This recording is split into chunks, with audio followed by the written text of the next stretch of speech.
Welcome to The Last Breakfast. Please enjoy the video. In this video, I will show you how to open your Volvo XC90 key fob. It's a straightforward process that you can easily do at home. We'll cover the simple tools you'll need and walk through each step to safely access the internal battery. This guide will help you maintain your key fob's functionality without any hassle. Let's get started and keep your Volvo running smoothly. Before we begin, gather a couple of essential items. You'll need a small flathead screwdriver, which is perfect for gently prying. Also, make sure you have a new CR2032 coin cell battery ready for replacement.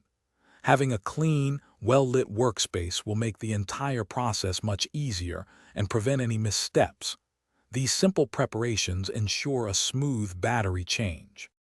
Hey everyone, if you're finding this video helpful, please hit that like button and subscribe for more useful tips. On another note, is your car smelling a little less than fresh? Life's too short for a stinky car. Grab a Little Tree's Black Ice Air Freshener. It's a classic for a reason. Check the description below for a link and other great deals. Now, let's get back to the video. First, locate the small release button on the side of your key fob. Press this button and slide out the metal emergency key.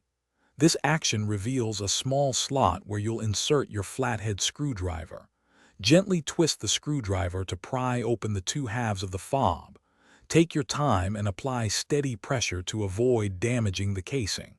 It should separate with a soft click. Once the key fob is open, you'll see the old CR2032 battery. Carefully remove it, noting its orientation.